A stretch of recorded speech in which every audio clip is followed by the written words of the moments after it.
তা চলো আজকে ক্লাসটা শুরু করি। গতদিন আমরা আর্টিকেলসের যে রুলস গুলো করেছিলাম তার পরের থেকে আজকের ক্লাসে কন্টিনিউয়েশন রাখবো।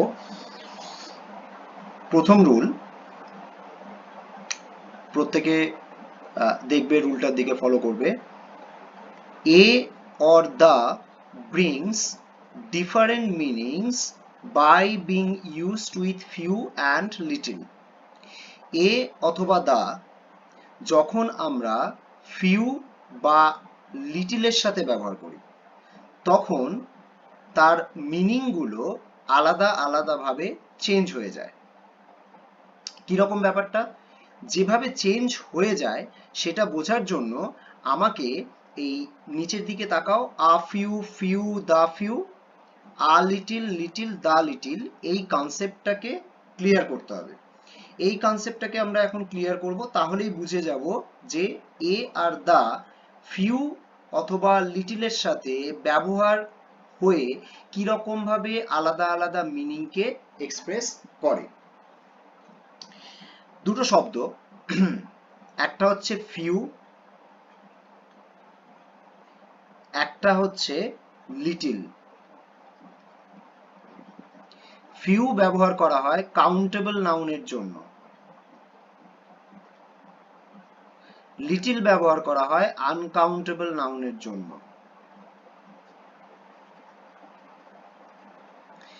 ফিউ সংখ্যা বোঝানো হয়,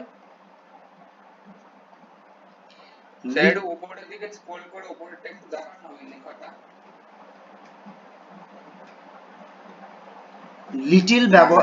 লিটিল ব্যবহার করা হয় পরিমাণ বোঝানোর জন্য। এবার লিটিল আর ফিউ এই দুটো শব্দের বিষয়ে জানার আগে একটুখানি বলে নিই যে, হ্যাঁ বলো। কাউন্টেবল, ফিউ ব্যবহার করা হয় কাউন্টেবল নাউনের জন্য বা সংখ্যার জন্য, সংখ্যা বোঝানোর জন্য। আর লিটিল ব্যবহার করা হয় আনকাউন্টেবল নাউনের জন্য বা পরিমাণ বোঝানোর জন্য। ফিউ এই শব্দটার প্লুরাল হচ্ছে মাছ, সরি মেনি।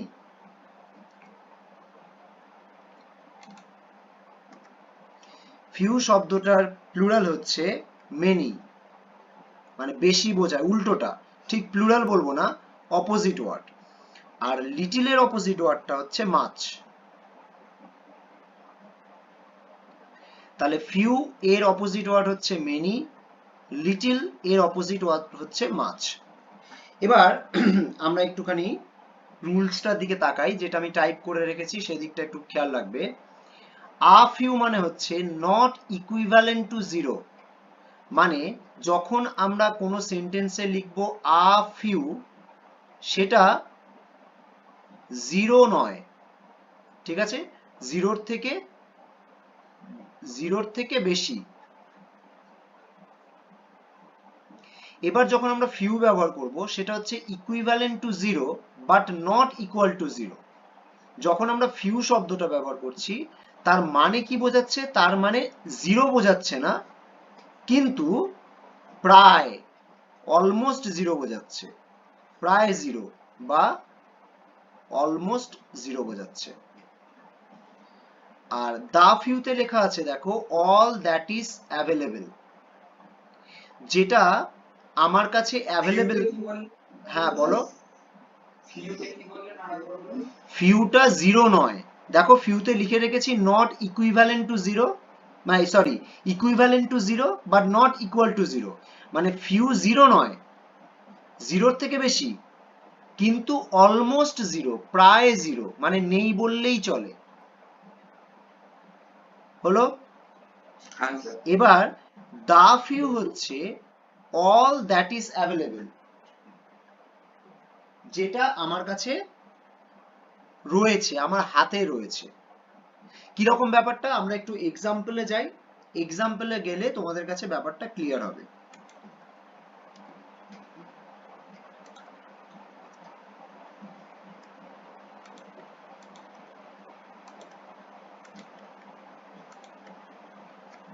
ধরো আমি বললাম I have few friends here. এখানে আমার বন্ধু রয়েছে, সে বন্ধুর সংখ্যা কত?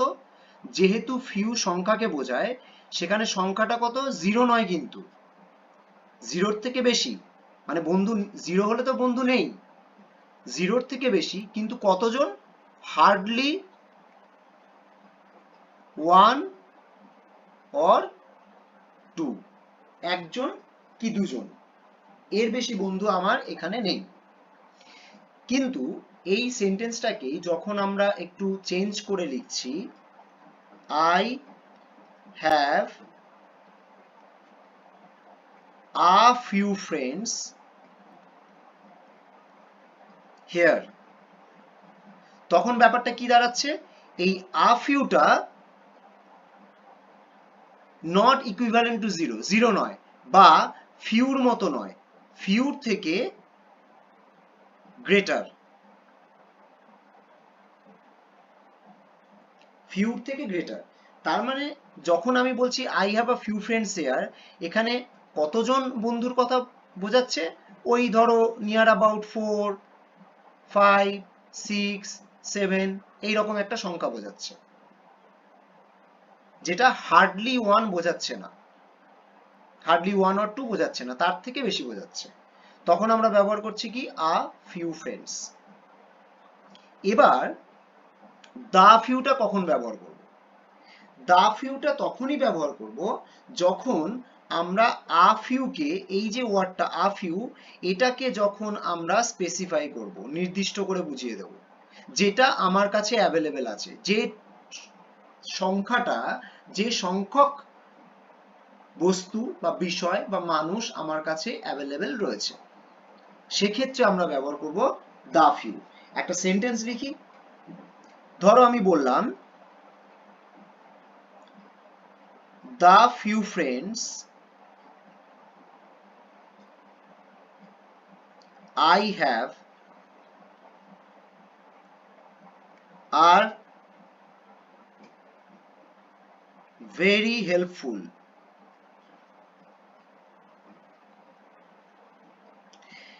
যখনই আমি বলছি I have, তার মানে ব্যাপারটা কি দাঁড়াচ্ছে? all that is available, আমার কাছে যেটা অ্যাভেলেবেল রয়েছে, সেটাকে এই the few friends, যে কটা বন্ধু আমার রয়েছে, সে কটা বন্ধু প্রচুর হেল্পফুল। তাহলে ফিউ, আ ফিউ আর দা ফিউ, এর যে ইউজটা, এই ইউজের ডিফারেন্সটা বোঝা গেছে?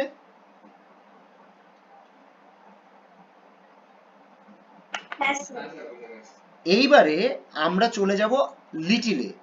লিটিলের গল্পটাও কিন্তু কম বেশি এক, শুধু পার্থক্যটা কোথায়? পার্থক্যটা হচ্ছে ফিউ আমরা ব্যবহার করেছি কাউন্টেবল নাউনের জন্য, যেগুলো গোনা যায়, আর লিটিলটা ব্যবহার করব আনকাউন্টেবল নাউনের জন্য, যেটা গোনা যায় না। বাদবাকি বিষয়টা একদমই একই। একটুখানি দেখে নিই। ধরো আমি বললাম there is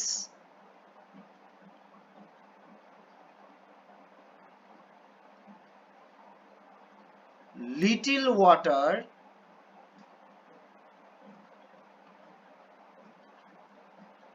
in the pond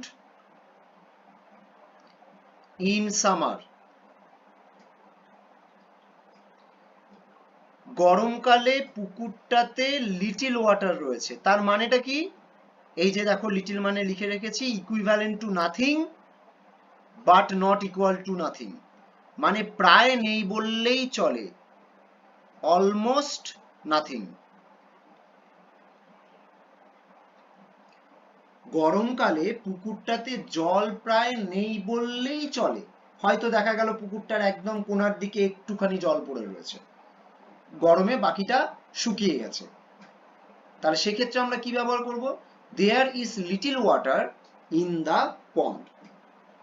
এবার যদি আমি লিটিলের জায়গায় ব্যবহার করি আ লিটিল, তাহলে ব্যাপারটা কি রকম দাঁড়াবে? I need a little water to fill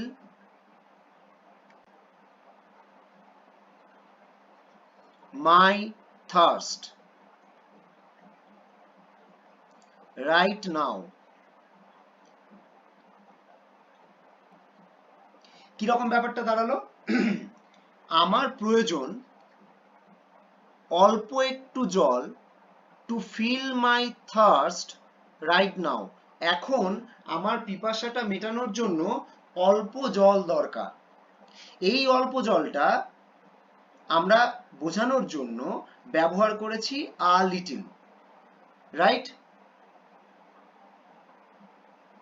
এবার প্রশ্ন হচ্ছে যে এখানে লিটিল কেন ব্যবহার করব না? ধরো এটা ফিল ইন দ্য ব্ল্যাঙ্কস রয়েছে, আর আমি ফিল ইন দ্য ব্ল্যাঙ্কস মানে ব্ল্যাঙ্কসে লিখেছি, ব্ল্যাঙ্কে লিখেছি লিটিল। তাহলে কি বাক্যটা ঠিক হবে? I need little water to fill my thirst right now. সেখানে বাক্যটা কি ঠিক হবে? না, বাক্যটা ঠিক হবে না। কেন? আমাদের পিপাসা মেটানোর জন্য কমপক্ষে যেটুকু জল দরকার সেটুকু জল প্রয়োজন। যদি আমি লিটিল বলি তার মানে সেখানে জল তো নেই, প্রায় নেই, আর সেই জল দিয়ে কিন্তু আমি আমার পিপাসা মেটাতে পারবো না। ঠিক আছে? সেই জন্য আমাকে এখানে ব্যবহার করতে হবে আ লিটিল ওয়াটার, যেটা লিটিলের থেকে একটু বেশি। বোঝা গেছে? এইবার আমরা দেখো এখানে পরের যে পয়েন্টটা আছে দা লিটিল, মানে ওই লিটিল আ লিটিল লিটিল বুঝলাম, দা লিটিল। দা লিটিলটা ওই দা ফিউ এর মতোই, অল দ্যাট ইজ অ্যাভেলেবেল, যেটা অ্যাভেলেবেল সেটুকুর কথা বোঝানো হচ্ছে। সেক্ষেত্রে ধরো আমি একটা সেন্টেন্স লিখছি, দ্য লিটিল মানি আমরা এর আগে ক্লাসে পড়েছি মানি আনকাউন্টেবল, সেই জন্য মানির আগে শুধু আর লিটিল মানে যতটুকু প্রয়োজন না, যতটুকু প্রয়োজন ততটুকু বোঝাতে গেলে আ লিটিল ব্যবহার করা হচ্ছে এরকমটা নয়, এটা জাস্ট একটা উদাহরণ। আ লিটিল মানে হচ্ছে কম পরিমাণ। আমি হ্যাঁ, যেহেতু আমি এখানে একটা উদাহরণ দিয়েছি যতটুকু প্রয়োজন, সেই অর্থে তুমি ভাবছো যে আ লিটিলটা হচ্ছে যতটুকু প্রয়োজন, কিন্তু আ লিটিল মানে সেন্টেন্সের ভিত্তিতে আলাদা আলাদা প্রসপেক্টিভ প্রকাশ পাবে। আ লিটিল মানে আদতে বাংলা মিনিংটা হচ্ছে অল্প পরিমাণ। আরেকটা एग्जांपल দেন। হ্যাঁ দিচ্ছি, আমি দা লিটিলটা আগে বলে দিই, তারপর বলছি। The little money I have is not enough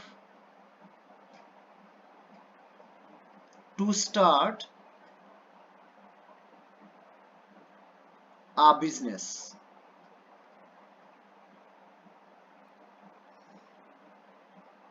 এই যে আমার কাছে যে পয়সা, আমার কাছে যে অর্থটা রয়েছে সেটা একদম নেই বললে ভুল হবে, কিছুটা আছে, যেটা আমার কাছে আছে। দেখো এই যে আই হ্যাভ লিখেছি, সঙ্গে সঙ্গে এটা বোঝাচ্ছে all that is available to me.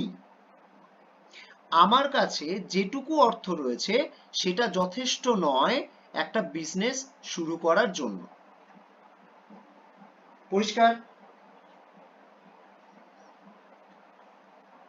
এই সেন্টেন্সটার ক্ষেত্রেও যদি আমাকে এখানে ব্ল্যাঙ্ক দেওয়া থাকতো আর আমি ব্ল্যাঙ্কে যদি দা লিটিলের জায়গায় লিটিল লিখতাম তাহলেও বাক্যটা ভুল হতো, কারণ একটা বিজনেস শুরু করতে গেলে কিছুটা হলেও অর্থের প্রয়োজন হয়। একদম নেই বললেই চলে সেটা দিয়ে আমি বিজনেস শুরু করতে পারবো না। সেজন্য the little money I have is not enough to start a business. এইবার আ লিটিলের আরেকটা উদাহরণ আমি দিচ্ছি, দেখবে।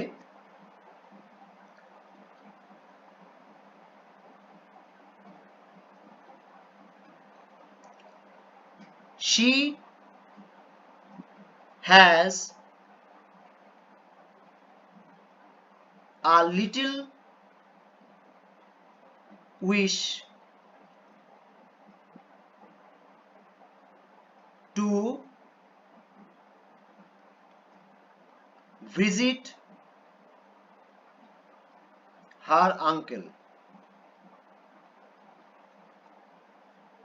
এখানে দেখো a little ব্যবহার করেছি, a little wish মানে খুব অল্প আশা রয়েছে, একদম নেই বললেই চলে সেরকমটা নয়, কিন্তু অল্প তার ইচ্ছে রয়েছে যে সে তার কাকুর সঙ্গে দেখা করতে যাবে।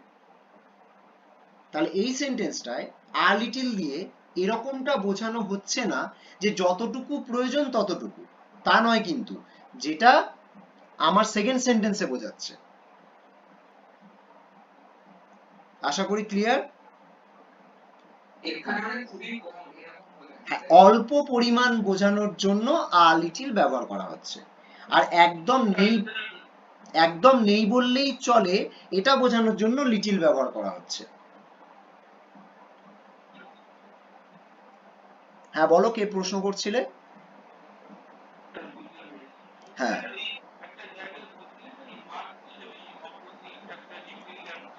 হ্যাঁ হ্যাঁ, দেখো বিষয়টা হচ্ছে ফিউ যখন আমরা ব্যবহার করছি সেটা তো অল্প সংখ্যক, মানে ইকুইভ্যালেন্ট টু জিরো মানে নেই বললেই চলে, তার অপোজিটটা হচ্ছে মেনি মানে অনেক,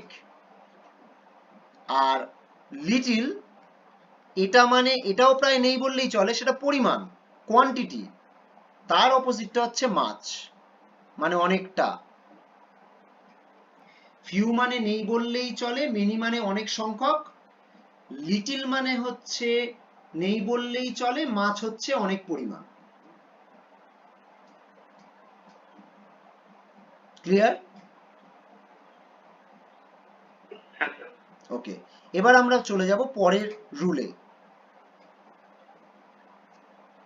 if, so as, how, quite are used before adjectives, যদি অ্যাডজেক্টিভের আগে এই সমস্ত শব্দগুলো আমরা ব্যবহার করি, so অথবা as অথবা how অথবা quite, a or an is used, তাহলে a অথবা an ব্যবহার করা হয় if the noun that follows the adjective is singular, সেই অ্যাডজেক্টিভের পরে যে নাউনটা ব্যবহার করা হবে সেই নাউনটা সবসময় সিঙ্গুলার হবে। আরেকবার একটু ক্লিয়ার করে বলে দিই, যদি কোনো অ্যাডজেক্টিভের আগে সো অথবা অ্যাজ অথবা হাউ অথবা কোয়াইট এই ধরনের শব্দগুলো আমরা ব্যবহার করি, তারপরে যে নাউনটা ব্যবহার হবে বা তারপরে যে নাউনটা ব্যবহার করার প্রয়োজনীয়তা পড়বে সেই নাউনটা সবসময় হবে সিঙ্গুলার এবং এ অথবা অ্যান নিয়ে ব্যবহার হবে। কিরকম ব্যাপারটা একটু উদাহরণটা দেখি, তাহলে ব্যাপারটা ক্লিয়ার হয়ে যাবে। It is too heavy a suitcase for the girl to carry. আচ্ছা, এই সেন্টেন্সটা একটুখানি আমি বাদে রাখছি, এইটারই নিয়ম কিন্তু একটু অন্যরকম ভাবে বোঝাতে হবে, সেজন্য এই সেন্টেন্সটা আপাতত স্টপ রাখছি, যখন এর ওরিয়েন্টেড চ্যাপ্টার করাবো তখন সেখানে বোঝাবো। এই সেন্টেন্সটা দেখো, বি নম্বর সেন্টেন্সটা দেখো, রজত is not so great a batsman as he thinks himself. এই সেন্টেন্সটা ভালো করে ফলো আপ করো, এখানে গ্রেট বসেছে, গ্রেটটা কি? অ্যাডজেক্টিভ, আর গ্রেটের আগে কি ব্যবহার করা হয়েছে? সো। তাহলে যদি এই সো গ্রেটের পর আমাকে কোনো নাউন বসাতে হয়, সেই নাউনটা সব সময় হবে সিঙ্গুলার, আর সিঙ্গুলার নাউন হওয়া মানেই তার আগে বসবে এ অথবা অ্যান, যেমন এই সেন্টেন্সে ব্যবহার করেছি ব্যাটসম্যানের আগে এ। বাক্যটার মানে কি রকম দাঁড়ালো? Rajat is not so great a batsman, Rajat ততটাও গ্রেট ব্যাটসম্যান, একজন ততটাও গ্রেট ব্যাটসম্যান নয় অ্যাজ হি থিংস হিমসেলফ, যেমনটা সে নিজের সম্পর্কে ভাবে। এটা অ্যাজ দিয়ে করলাম, সো দিয়ে করলাম। এবার ধরো আমি হাউ দিয়ে একটা সেন্টেন্স লিখছি, তানিশা স্যার এর আগে বা এইসব জায়গায় কি মানে অ্যাডজেক্টিভটা আগে এ বা এম এর আগে ওখানে কি অফ বা এরকম কোনো প্রিপজিশন কি বসানো যাবে না যাবে না, চাই কি অফ এখানে ব্যবহার করা যাবে না। এই যে রুলটা করছি, এখানে নয় মানে কোয়াইট বিগ অফ সামথিং এরকম কিছু একটা কোয়াইট বিগ অফ সামথিং, তাই তো? না, সেক্ষেত্রে ব্যবহার, না সেক্ষেত্রে ব্যবহার করা যাবে না। ঠিক আছে, এখানে ফরম্যাটটা হবে এই রকম। সো এখানে সো দিয়ে যেহেতু সেন্টেন্সটা লিখেছি, সো তারপরে অ্যাডজেক্টিভ, কোন অ্যাডজেক্টিভ? এই চারটের মধ্যে সো, অ্যাজ, হাউ, কোয়াইট। এখানে হচ্ছে গ্রেট, এরপরে সিঙ্গুলার নাউন, মাঝখানে কোনো অফ থাকবে না। ঠিক আছে,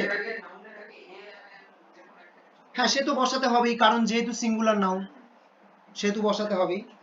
এবার আমি ওই হাউ দিয়ে একটা উদাহরণ দেওয়ার চেষ্টা করছি। তানিশা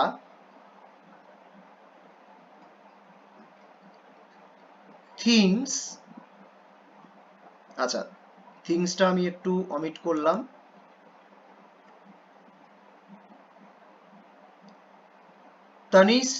তানিশা said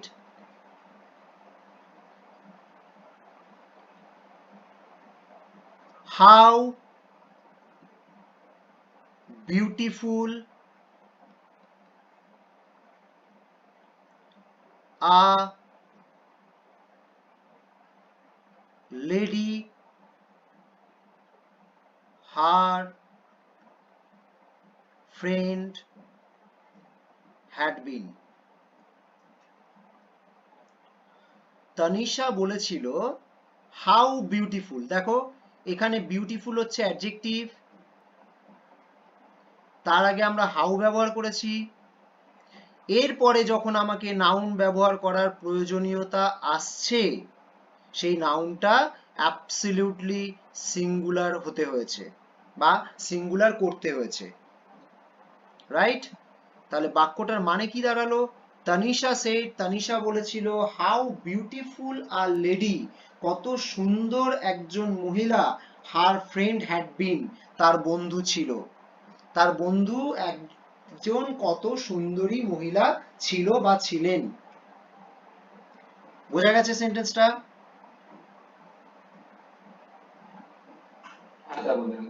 ওকে, এইবার আমরা চলে যাব পরের রুলে।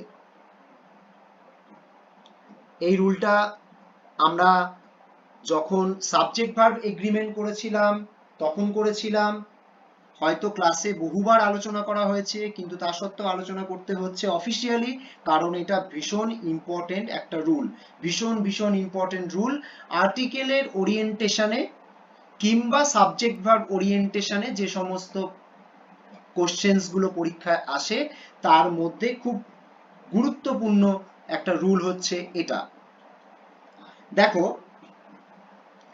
if an article is placed before the first subject word only, একটা সাবজেক্ট, সেই সাবজেক্টের মধ্যে যদি একাধিক সাবজেক্ট ওয়ার্ড থাকে, সেক্ষেত্রে শুধুমাত্র প্রথম সাবজেক্ট ওয়ার্ডের আগে যদি আর্টিকেল প্লেস করা হয়, ইট মিনস, এটা বোঝায় the person or the thing, যে ব্যক্তি বা যে বস্তুটার কথা আমরা বলছি, ইজ দ্য সেম, একই ব্যক্তি বা একই বস্তু, for which two nouns are used, যার জন্য দুটো নাউন আমরা সাবজেক্টে ব্যবহার করেছি। কি রকম ব্যাপারটা একটুখানি দেখে নিই। এই সেন্টেন্সটার দিকে ফলো আপ করবে যেটা মার্ক করলাম। The director and producer has come to the set.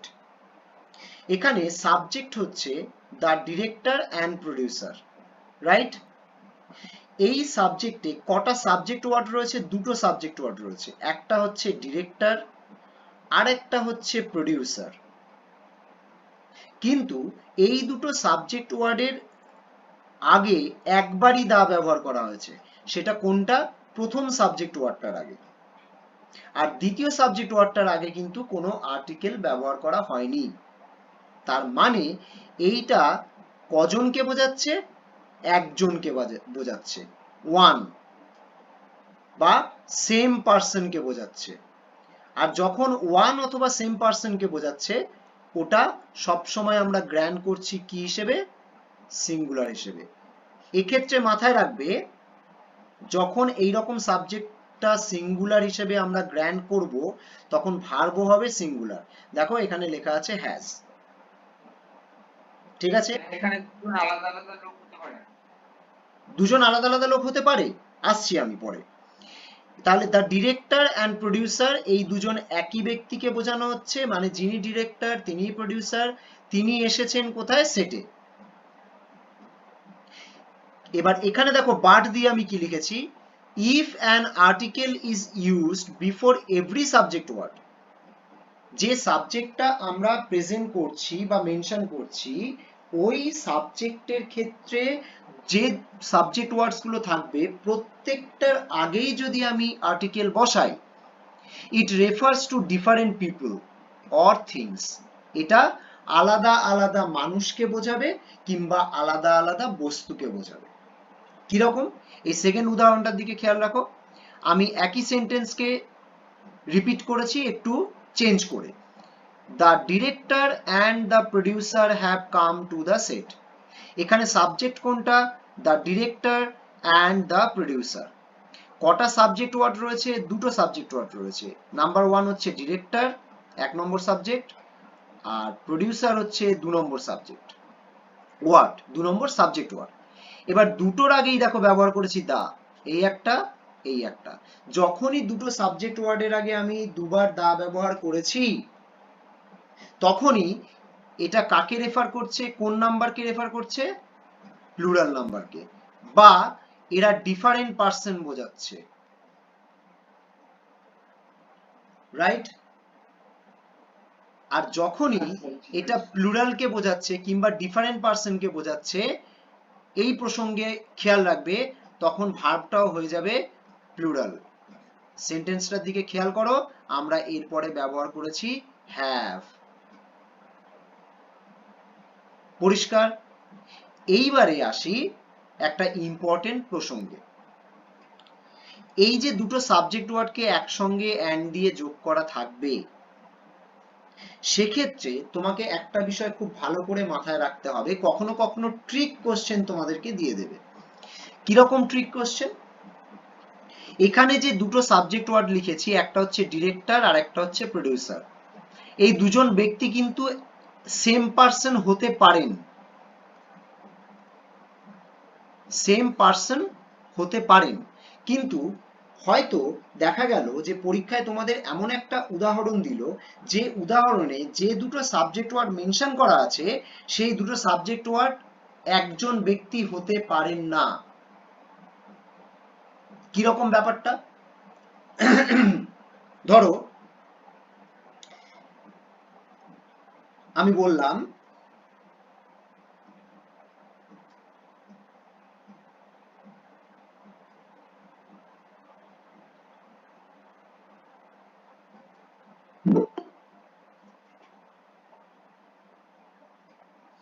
ধরো আমি বললাম ডক্টর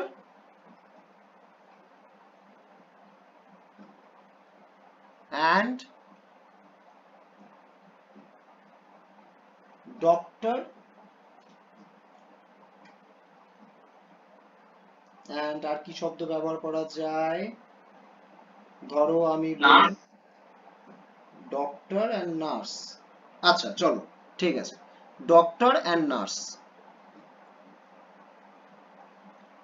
এই যে দুটো শব্দ আমরা ব্যবহার করেছি, এই দুটো শব্দকে অ্যান্ড দিয়ে যোগ করে যদি আমি কোথাও সাবজেক্ট হিসেবে ব্যবহার করি, তাহলে এর আগে শুধুমাত্র ধরো দা ব্যবহার করলাম, কোনো সেন্টেন্সে তোমাদের দেওয়া আছে the doctor and nurse is is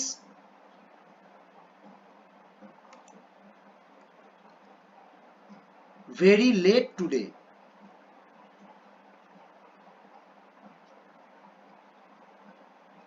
এরকম ধরো কোনো একটা সেন্টেন্স তোমাকে দেওয়া রয়েছে, যখন এরকম কোনো সেন্টেন্স তোমাকে দেওয়া রয়েছে তখন একটা বিষয় খেয়াল রাখবে, এই সাবজেক্টটা, এই পোর্শনটা ভুল আছে, এই যে যেখানটা আমি মার্ক করলাম এই পোর্শনটা ভুল আছে, যেখানটা মার্ক করলাম। কেন ভুল আছে? কারণ হচ্ছে এই যে ডক্টর আর নার্স, এই দুজন এক ব্যক্তি হতে পারেন না, দুজনকে আলাদা আলাদা ব্যক্তি হতে হবে। বাক্যটার দিকে তাকালে গ্রামাটিক্যালি কনসেপশন যদি আমি ধরি তাহলে বাক্যটা ঠিক আছে। কেন ঠিক আছে? কারণ ডক্টরের আগে একবার দা ব্যবহার করা হয়েছে, নার্সের আগে কোনো দা ব্যবহার করা হয়নি, তার মানে এটা সিঙ্গুলার, তাই ভার্বটাও হয়েছে সিঙ্গুলার। কিন্তু সেন্সের দিক থেকে সেন্টেন্সটা সম্পূর্ণভাবে ভুল আছে, কারণ যিনি ডক্টর তিনি একই সঙ্গে নার্স হতে পারেন না। তাহলে আমাকে এখানে কি করতে হবে, এই দা ডক্টর আর নার্সের আগে আরেকবার দা ব্যবহার করতে হবে, আর এই ভার্বটা আমাকে চেঞ্জ করে কি করতে হবে, আর। বোঝা গেছে?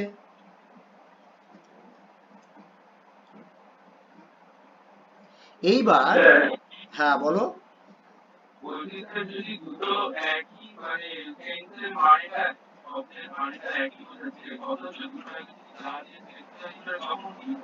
তখন পেছনের দাটাকে তুলে দিতে হবে, তখন পেছনের দাটাকে তুলে দিতে হবে।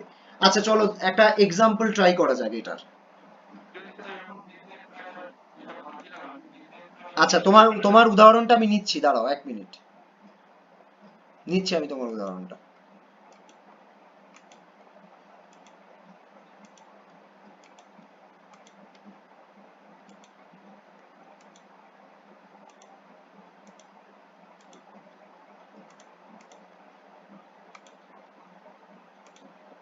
হ্যাঁ, তুমি কি উদাহরণটা বলার চেষ্টা করছিলে, বলো।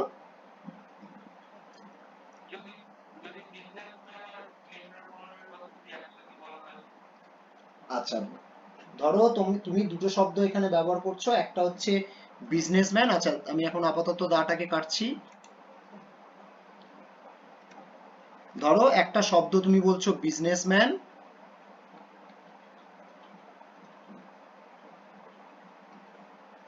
আর একটা শব্দ কি বলছো? এন্টারপ্রেনার। মানে কি শব্দটার? যারা ওই নতুন ব্যবসা শুরু করে আর কি, একটা হ্যাঁ শব্দটা তুমি কি বললে?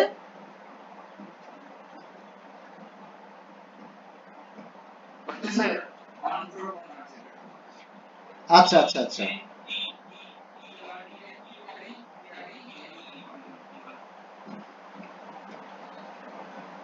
I can't gate. আরেকবার স্পেলিংটা বলো।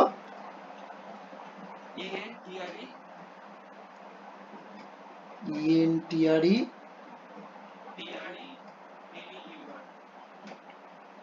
মানে ওই যে স্যার ওই মানে যারা আর কি ওই ফ্রিল্যান্সার যারা কাজ করে তাদেরকে আর কি স্পেলিংটা আরেকবার কাইন্ডলি বলবে, ইএনটিআরই।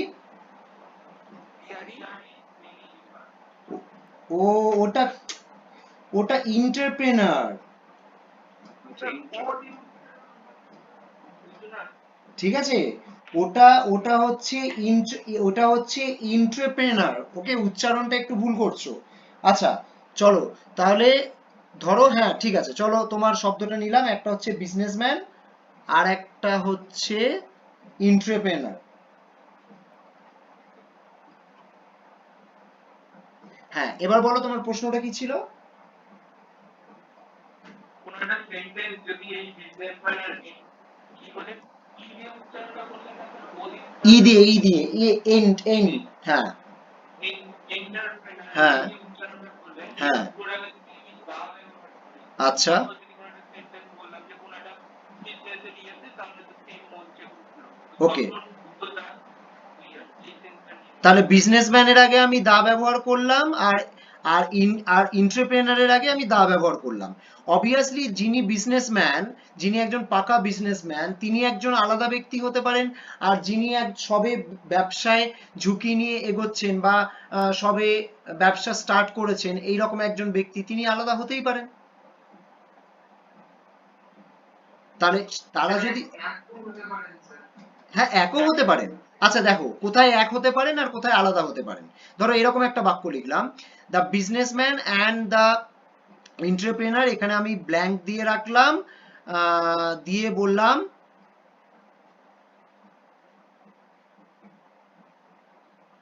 started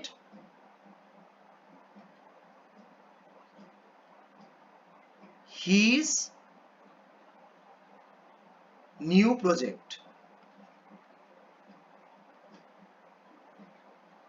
এখানে ধরো লেখা আছে হ্যাভ। এবার এই যে সেন্টেন্সটা লিখেছি এই সেন্টেন্সটাই তো পেছনে দেওয়া আছে হিজ নিউ প্রজেক্ট, তার মানে ব্যক্তিটা তো এক ব্যক্তি, ব্যক্তিটা তো একজন ব্যক্তি, তাহলে কি সাবজেক্টটা কখনো প্লুরাল হতে পারে? হতে পারে না। তার মানে এই পোর্শনটাও ভুল আছে আর এই দাটাও ভুল আছে। এখানে হ্যাভটাকে আমরা কি করব, অমিট করে দেব, আর এইখানে দাটাকে আমরা কি করব, অমিট করে দেবো। এখানে হ্যাভটাকে অমিট করে দেবো, তাহলে এখানে কি হবে, হ্যাজ। বোঝা গেছে? তবে পুরোটা আমি পেছনে এখানে কি লেখা আছে, his new project. His, his মানে কি, তার। এটা সিঙ্গুলার না প্লুরাল? সিঙ্গুলার। তাহলে এটা যখন সিঙ্গুলার, সাবজেক্ট তো আমাকে সিঙ্গুলার হতেই হবে। আর সাবজেক্ট যখন সিঙ্গুলার হতে হবে তখন আমাকে দুবার দা ব্যবহার করলে হবে না, এই জন্য আমি দাটাকে অমিট করে দিলাম। আর সিঙ্গুলার সাবজেক্ট হলে ভার্বটাও সিঙ্গুলার হবে, সেজন্য আমি এখানে হ্যাজ ব্যবহার করলাম। পরিষ্কার? তবে পার্টিকুলার এই সেন্টেন্সটার ক্ষেত্রে আমি তোমাদেরকে বলবো যে এই রকম কোনো কনসেপ্ট মাথায় রাখবে না। কেন রাখবে না? যিনি নিজেকে একজন বিজনেসম্যান হিসেবে এস্টাবলিশ করে ফেলেছেন, যাকে আমরা বিজনেসম্যান বলছি, সেই ব্যক্তি কিন্তু নতুন কোনো বিজনেস ছাড়া এন্টারপ্রেনার হবেন না, হওয়া সম্ভব নয়। কারণ ব্যবসায় তার অভিজ্ঞতা সঞ্চয় করে করেই তিনি একজন বিজনেসম্যান হয়েছেন, সেই জন্য আমরা তাকে বিজনেসম্যান বলি। ধরা যাক তোমাদের মধ্যে,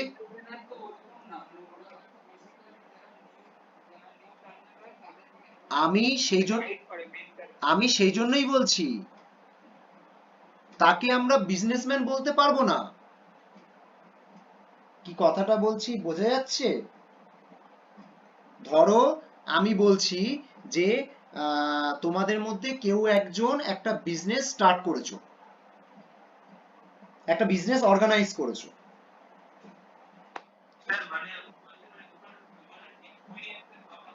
অবভিয়াসলি এক্সপেরিয়েন্সের তফাৎ রয়েছে। আর যখন হ্যাঁ বলো, যখন এক্সপেরিয়েন্সের তফাৎ রয়েছে তখন দুজন ব্যক্তি তো এক হতে পারেন না।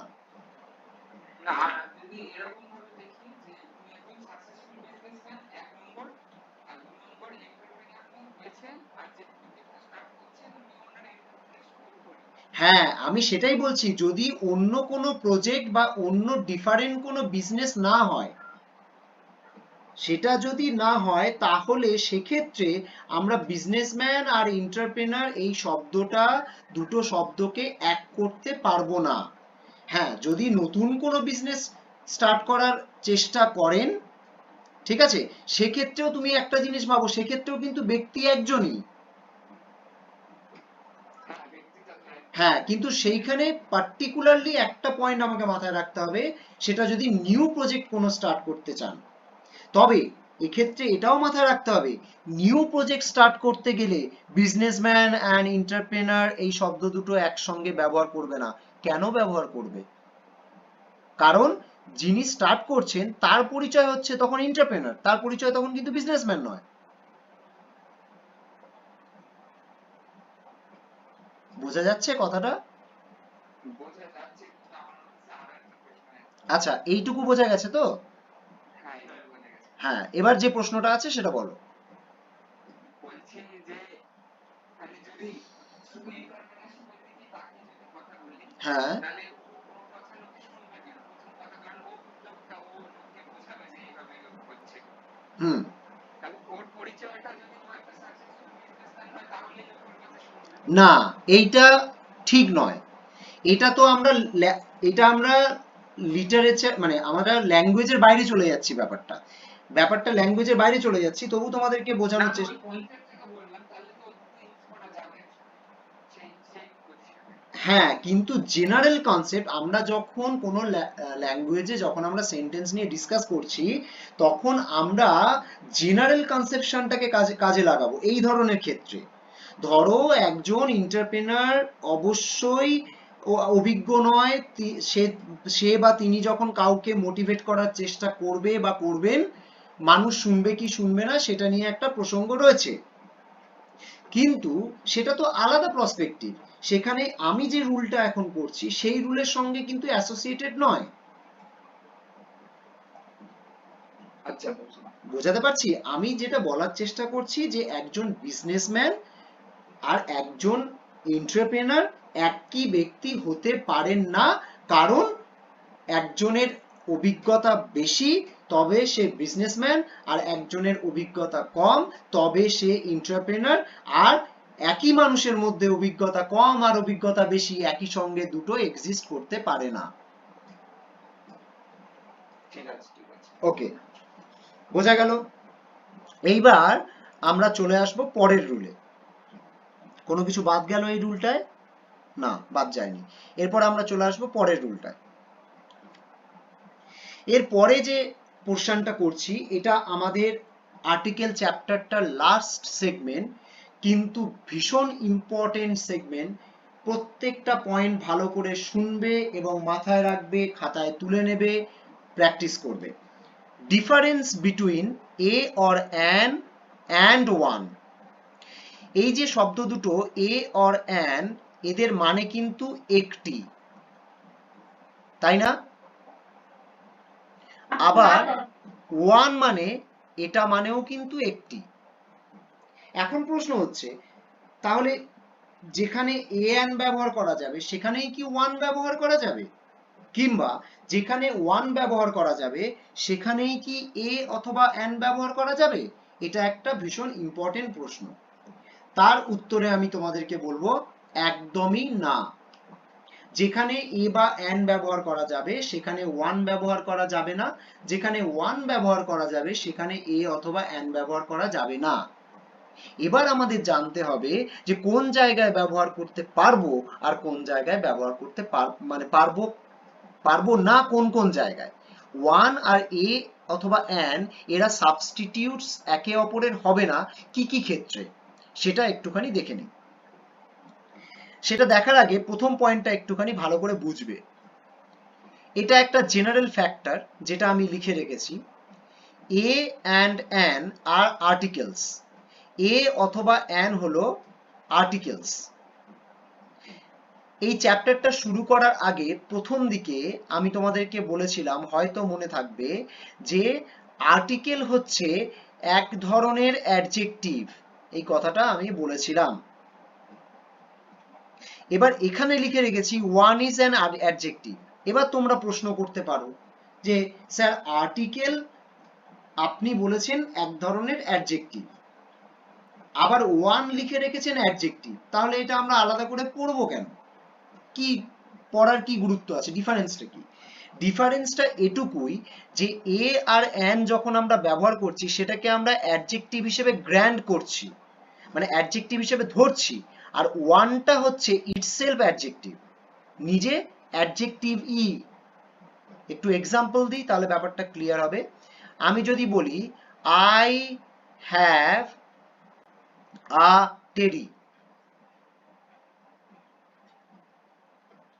এবার আমি লিখলাম I have one teddy.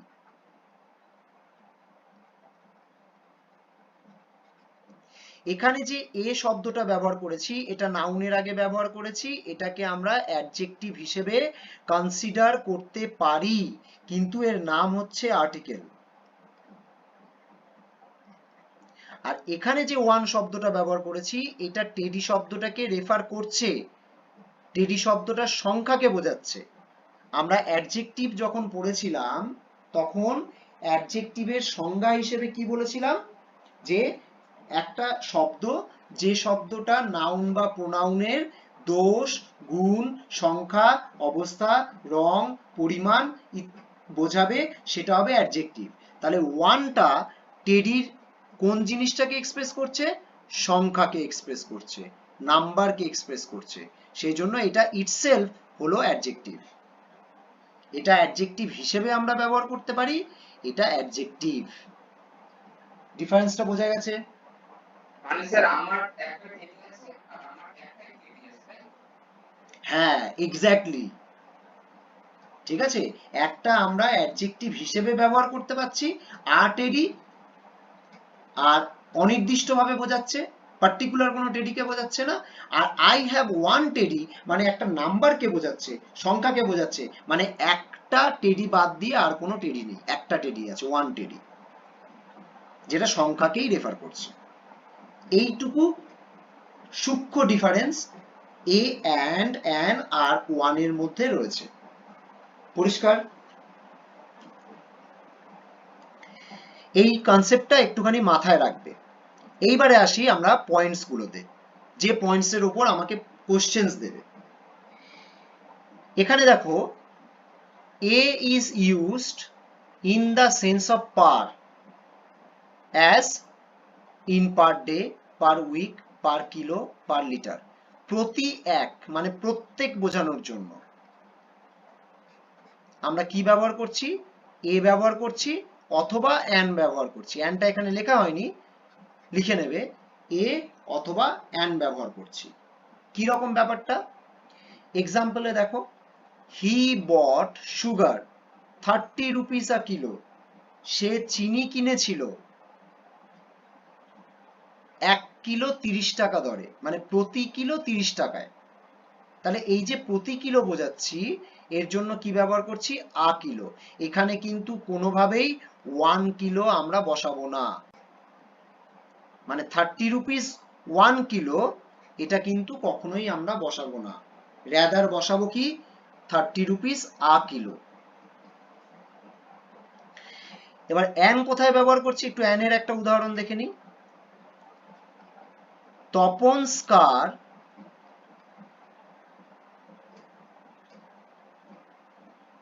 runs 80 kilometers an hour. তপনের গাড়িটা প্রতি ঘন্টায় 80 কিলোমিটার বেগে ছোটে। তাহলে এখানে প্রতি ঘন্টায় বোঝাচ্ছে প্রতি 1 ঘন্টায়, সেই জন্য আমরা অ্যান ব্যবহার করেছি। এখানে কিন্তু ওয়ান ব্যবহার করব না। পরিষ্কার? আচ্ছা ওই হাফ অ্যান আওয়ার এটা কি এসেন্সই হবে না এটা অন্য কোনো? আচ্ছা, তুমি প্রশ্নটা করেছো হাফ অ্যান আওয়ার এই সেন্সে ব্যবহার করা যাবে কিনা। আমি এটা একটু মুছে দিই, মুছে দিয়ে আমি এক্সপ্লেন করে দিচ্ছি।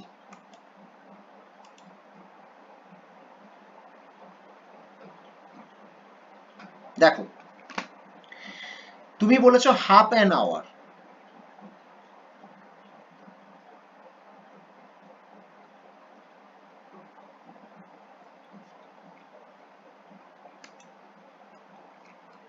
Half an hour.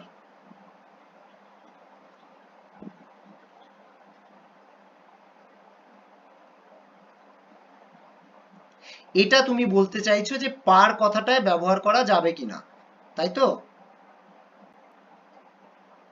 মানে এই সিচুয়েশনটা ইউজ করা যাবে না ওটাই জিজ্ঞেস করছি। সেটাই বলছি, হাফ অ্যান আওয়ার কিন্তু পার নয়, ঠিক আছে? হ্যাঁ পার্ট তো অবশ্যই না। অবশ্যই পার নয়, এখানে 1 ঘন্টার হাফ বোঝানোর জন্য হাফ অ্যান আওয়ার ব্যবহার করা হয়েছে। এবার যদি ধরো হাফ অ্যান আওয়ার প্রতি আধ ঘন্টায় যদি কোনো কিছু বোঝানো হয়, তাহলে হাফ অ্যান আওয়ারের আগে আবার তোমাকে কি করতে হবে? Half an hour. Half an hour. হ্যাঁ, ধরো প্রতি আধ ঘন্টায় কিছু একটা কাজ হচ্ছে। আচ্ছা চলো একটা সেন্টেন্স লেখা যাক,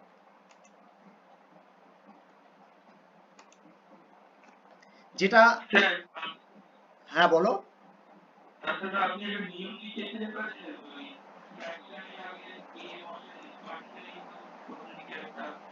হ্যাঁ, ওটা তো রয়েছে, ওটার জন্য হাফ অ্যান আওয়ার। আর ও যেটা জানতে চাইছে যে হাফ অ্যান আওয়ারকে কি আমরা পার হিসেবে এক্সপ্রেস করতে পারি? হ্যাঁ, করতে পারি।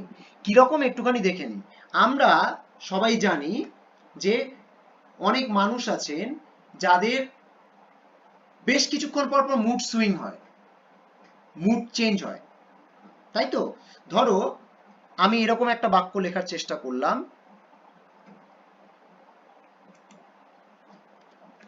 দেয়ার আর, একটু ছোট ছোট করে লিখছি কারণ বাক্যটা একটু বড়। There are some people whose minds change a half an hour.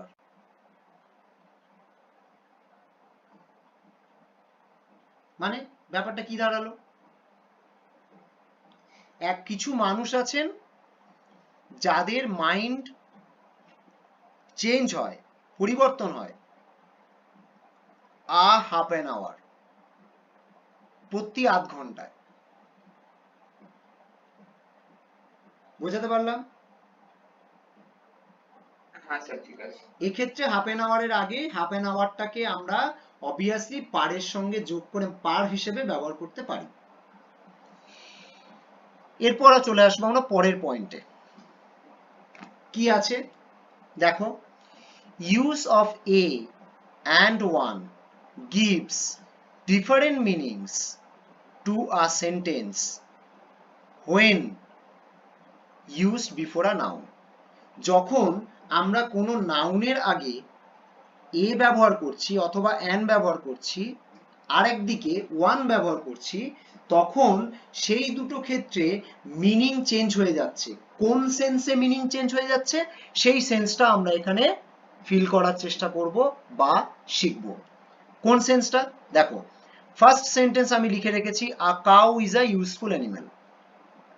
এখানে কাউ এর আগে যখন আমি আ ব্যবহার করছি তখন এটা কাউসদেরকে বোঝাচ্ছে, মানে সব গরুকে বোঝাচ্ছে। আবার ওই সেন্টেন্সটাই, ওই রকমই একটা সেন্টেন্স যখন আমি কাউ এর আগে ওয়ান ব্যবহার করছি তখন কিন্তু একটা কাউকে বোঝাচ্ছে, সিঙ্গেল কাউকে বোঝাচ্ছে, যেটা একে অপরের অপোজিট। যখন আমরা বলছি যে আ cow is a useful animal, তখন আমরা পুরো কাউস দেরকে বোঝাচ্ছি, মানে সব কাউদেরকে বোঝাচ্ছি। আর সেকেন্ড সেন্টেন্সটা যখন আমরা লিখছি one cow is not enough for a farm, একটা ফার্ম তৈরি করার জন্য একটা গরু যথেষ্ট নয়, তখন সেখানে গরুর সংখ্যাকে বোঝাচ্ছে ওয়ান। মনে করে দেখো এই প্রসঙ্গে আমরা একটা রুল করেছিলাম না যে সিঙ্গুলার কমন নাউনের আগে যদি আমরা দা ব্যবহার করি তাহলে সেটা হোল ক্লাসকে বোঝায়, যেমন দা কাউ। এটার মতনই রুলটা হচ্ছে এই 1 নম্বর সেন্টেন্সে যে রুলটা ব্যবহার করা হয়েছে। এখানে যেমন দা কাউ বোঝাতে সমগ্র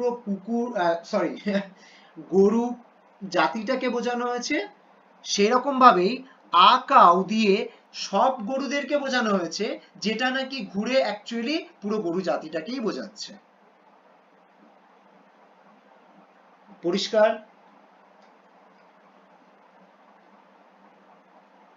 ক্লিয়ার তো? ওকে। কিন্তু ওয়ান কাউ বোঝালে সিঙ্গেল কাউকে বোঝাচ্ছে, একটা কাউকে বোঝাচ্ছে, একটা গরুকে বোঝাচ্ছে। এই প্রসঙ্গে একটা কথা বলে রাখি, তোমরা কিন্তু কখনো এটা ভুলবে না যে স্যার তাহলে সিঙ্গুলার নাউনের আগে এ বসছে মানে কি সেটা সবসময় সবাইকে বোঝাবে? না, সবাইকে বোঝাবে না। যেমন দেখো আমি যদি এরকম একটা সেন্টেন্স লিখি,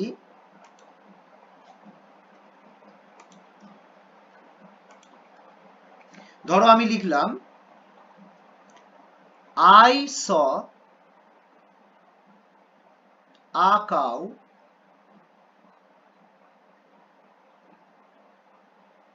grazing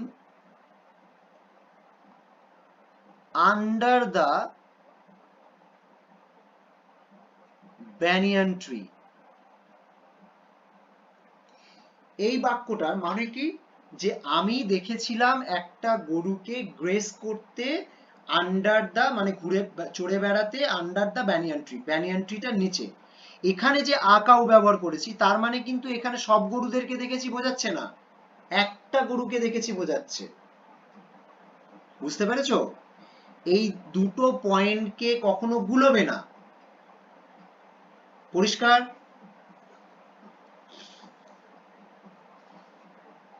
ক্লিয়ার তো?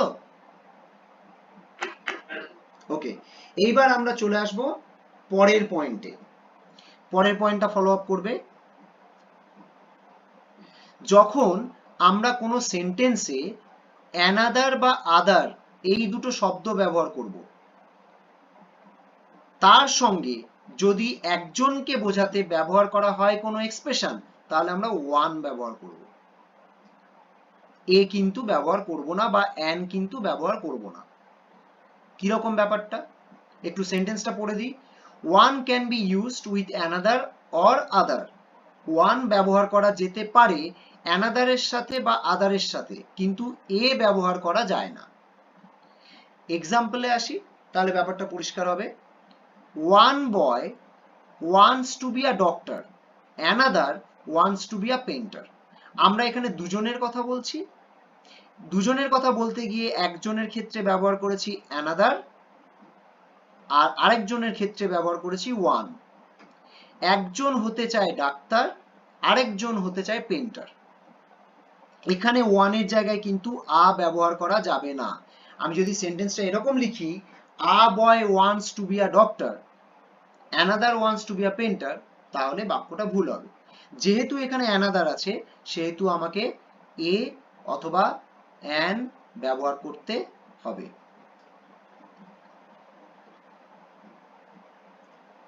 একই রকম ভাবে সেকেন্ড যেটা রয়েছে, সেকেন্ড উদাহরণটা দেখো।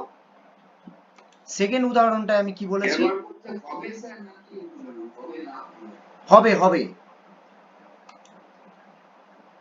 অ্যানাদার যখন থাকবে বা আদার যখন থাকবে, তখন আমাকে এ ব্যবহার করা যাবে না, ওয়ান ব্যবহার করতে হবে। এবার না, যখন অ্যানাদার থাকবে না। তুমি সিম্পলি তো লিখতেই পারো যে a boy wants to be a doctor, এই পর্যন্ত তো তুমি শুধু লিখতেই পারো, একটা ছেলে ডাক্তার হতে চায়, এতে তো কোনো অসুবিধা নেই। কিন্তু যখন আমি এর সঙ্গে অ্যানাদার মানে আরেকজনের কথা যোগ করছি,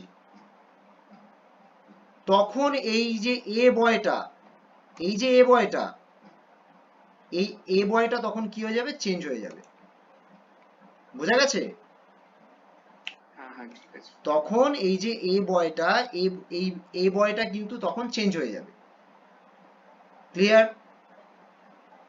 তখন এ বয়টা চেঞ্জ হয়ে গিয়ে কি হবে? ওয়ান বয়। একই রকম ভাবে আদারের জন্য সেম। দেখো সেকেন্ড উদাহরণটা লিখে রেখেছি। One day he does his homework, একদিন সে তার হোমওয়ার্ক করে। The other day he does not, অন্যদিন সে করে না। যেহেতু এখানে আদার ডে রয়েছে, সেহেতু এখানে আমাকে কি করতে হয়েছে? ওয়ান ডে করতে হয়েছে। পরিষ্কার?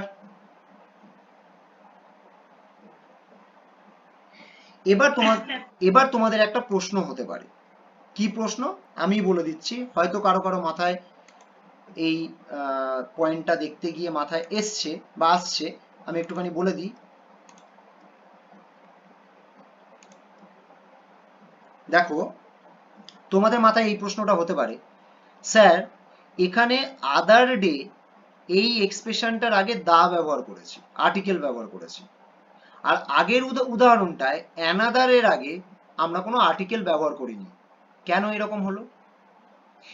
এটা হওয়ার পেছনে কারণ হচ্ছে এই যে আদার ডেটা যখন আমি ব্যবহার করছি তার আগে আমি আর্টিকেল ব্যবহার করতে পারছি, আর অ্যানাদারের ক্ষেত্রে কেন আর্টিকেল ব্যবহার করতে পারছি না, কারণ অ্যানাদারকে যদি তুমি ব্রেক করো বিষয়টা দাঁড়ায় অ্যান আদার। এখানে আর্টিকেল অলরেডি রয়েছে, সেই জন্য অ্যানাদারের আগে আমরা কোনো আর্টিকেল ব্যবহার করছি না। ক্লিয়ার?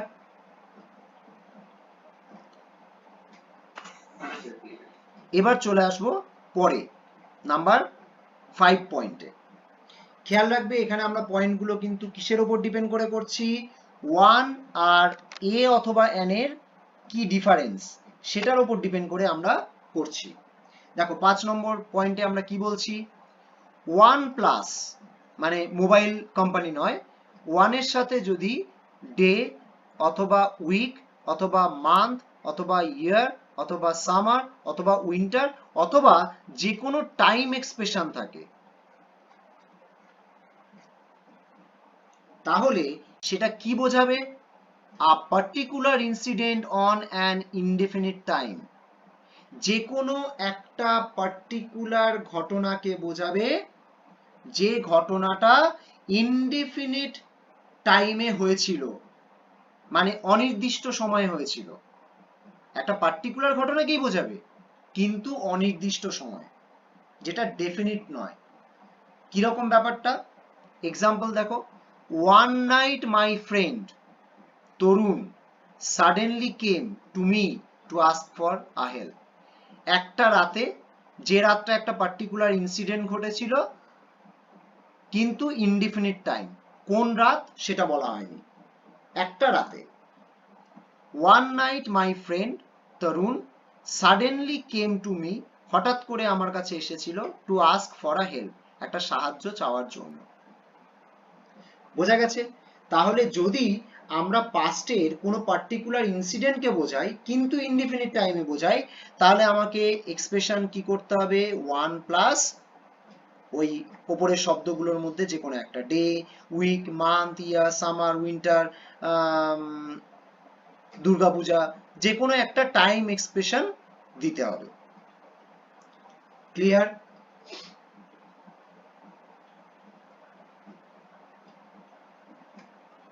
পরিষ্কার তো? এবার চলে যাই পরেরটায়। এই যে পরের রুলটা আছে, এই রুলটা 5 রুলের সঙ্গে সম্পর্কযুক্ত। দেখো এখানে আমি কি লিখে রেখেছি, ওয়ান ডে। এই এক্সপ্রেশনটা যখন আমি ব্যবহার করব, ওয়ান ডে, ঠিক আছে, এই পুরো এক্সপ্রেশনটা যখন ব্যবহার করব তখন সেটা বোঝাবে ইনডিফিনিট ডে ইন ফিউচার, ভবিষ্যতে কোনো একটা সময়কে, ভবিষ্যতে কোনো একটা সময়কে। যেমন এক্সাম্পল, এখানে ওটা ক্যাপিটাল হবে, আমি ছোট করে দিয়েছি। ওয়ান ডে, একদিন, ইউ উইল রিয়ালাইজ, দেখো ফিউচার টেন্সে ব্যবহার করা হয়েছে, একদিন তুমি রিয়ালাইজ করবে, অনুভব করবে, what mistake you have done, তুমি কি ভুল করেছো। তাহলে যখনই আমি ওয়ান ডেটা এক্সপ্রেস করছি তখনই আমরা ইনডিফিনিট ডে ইন ফিউচারকে রেফার করছি। এবার তোমাদের মাথায় একটা প্রশ্ন আসতে পারে যে স্যার আপনি আগের নিয়মে লিখিয়েছেন ওয়ান প্লাস ডে, সেটা বলছেন পাস্টের কোনো একটা পার্টিকুলার ইনসিডেন্ট ইনডিফিনিট, আবার নেক্সটটাতে বলছেন ওয়ান ডে এক্সপ্রেশনটা থাকলে সেটা ইনডিফিনিট কিন্তু ফিউচারে, একটা অনির্দিষ্ট কিন্তু ফিউচারে। তাহলে ব্যাপারটা কি রকম হলো? দেখো আমি দুটো উদাহরণ লিখছি। ধরো আমি বললাম one day she came and thanked me। আরেকটা লিখলাম one day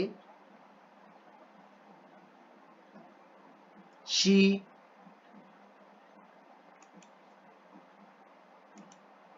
ওহো দাঁড়াও,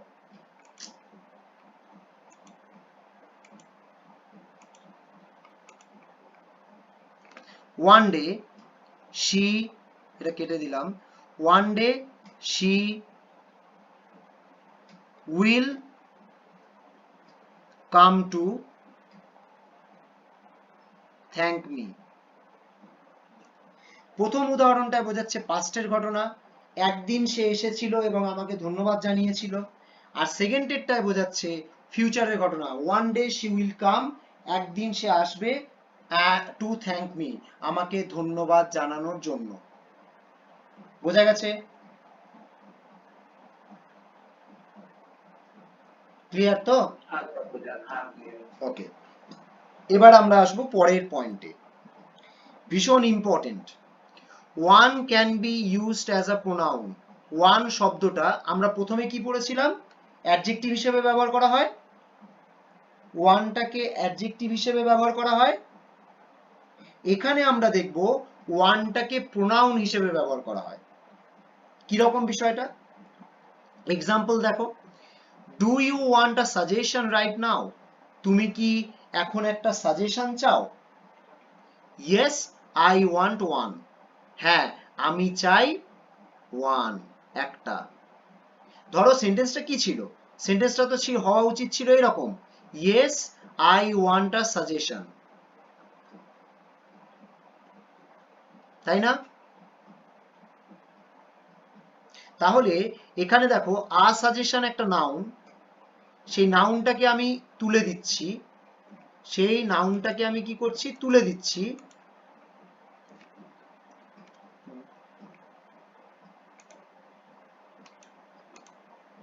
সেই নাউনটাকে আমি কেটে দিচ্ছি, তুলে দিচ্ছি। নাউনটাকে তুলে দিয়ে তার পরিবর্তে আমি কি ব্যবহার করছি? ওয়ান। তাহলে গ্রামারের রুলে সেটাই বলে যে আমরা যদি নাউনকে তুলে দিয়ে কোনো একটা শব্দ ব্যবহার করি নাউনের পরিবর্তে, সেটা প্রোনাউন হয়। তাহলে এখানে ওয়ানটা ব্যবহার করেছি কি হিসেবে? প্রোনাউন হিসেবে। বোঝা গেছে?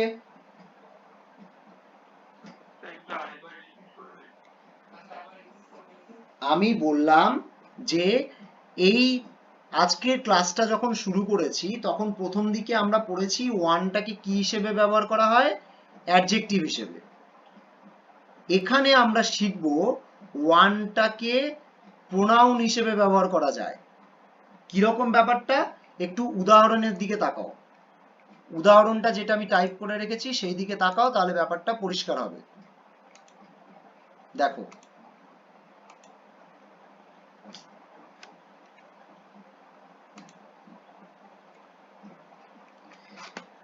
আমি সেন্টেন্সটা লিখেছি, do you want a suggestion right now? তুমি কি এক্ষুনি একটা সাজেশন চাও? তার উত্তরে আমি বললাম ইয়েস আই ওয়ান্ট ওয়ান, আমি একটা চাই। তাহলে বাক্যটা অ্যাকচুয়ালি কি হওয়া উচিত? I want a suggestion.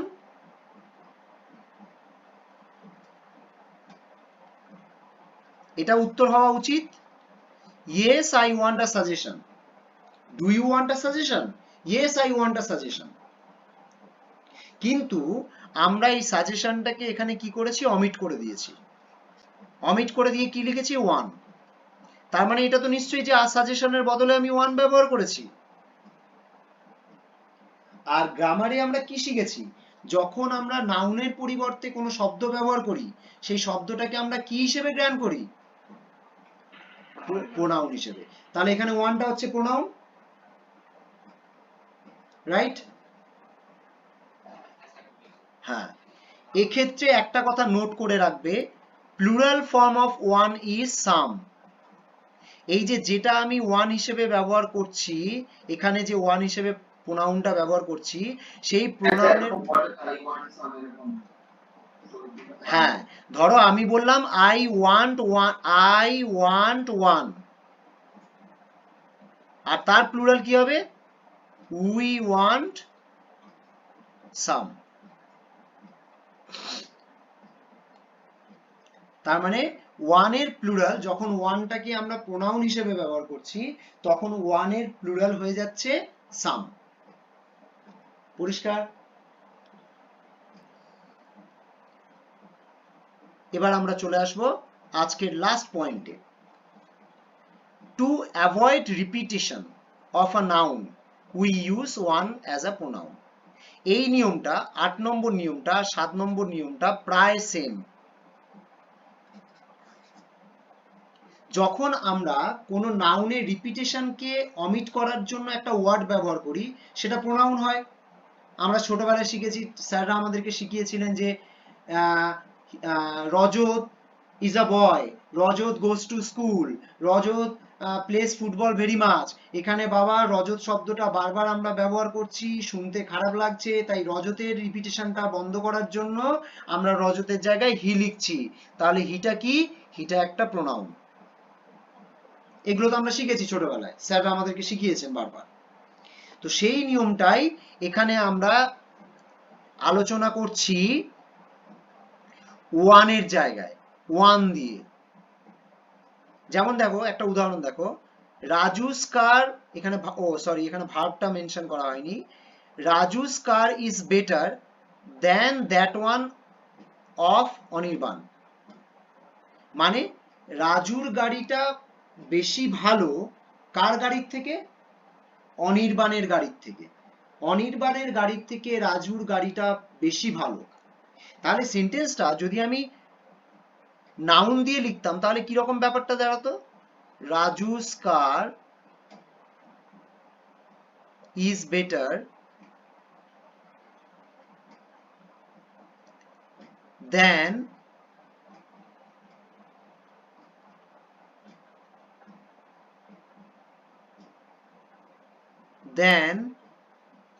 the car of Anirban. Yes or no? আমরা নাউন দিয়ে লিখলে তো এটাই লিখতাম, দ্য কার অফ অনির্বাণ।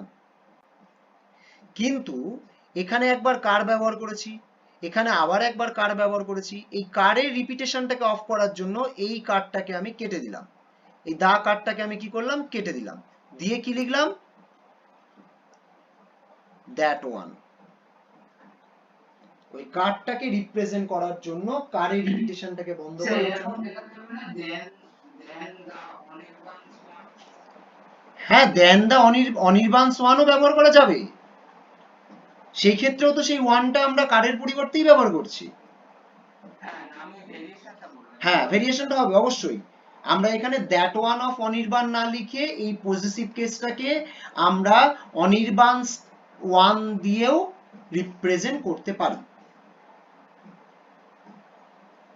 কিন্তু আমি যেটা বলার চেষ্টা করছি যে সেখানেও ওয়ানটা হচ্ছে ওই নাউনের রিপিটেশন বন্ধ করে দিয়ে ব্যবহার করা একটা প্রোনাউন। বোঝা গেছে? হ্যাঁ, ঠিক আছে। তাহলে এই গেল আমাদের টোটাল আর্টিকেলের রুলস। এগুলো প্রত্যেকে খাতায় নোট ডাউন করবে। আর যে যে ছোট ছোট জায়গায়, যেটা আমি প্রত্যেকটা ক্লাসেই বলার চেষ্টা করি, যে যে ছোট ছোট জায়গায় এক্সাম্পল আমরা মিস আউট করে যাচ্ছি ক্লাসে, কারণ ক্লাসে এত তো এক্সাম্পল দেওয়া সম্ভব নয়, যে এক্সাম্পলগুলো আমরা মিস আউট করে যাচ্ছি সেই এক্সাম্পলগুলো তোমরা নিজেরা তৈরি করবে, বাড়িতে প্র্যাকটিস করবে। তখন এই রুলগুলো আর রুল মনে হবে না, কঠিন মনে হবে না, অটোমেটিক্যালি তোমাদের মাথায় ঘুরপাক খেতে থাকবে যে এই সেন্টেন্সটা ঠিক আর এই সেন্টেন্সটা ভুল। আমরা নেক্সট যে ক্লাসটায় যাব সেই ক্লাসে আমরা আর্টিকেলের উপর বেশ কিছু প্রবলেম সলভ করব। ওকে?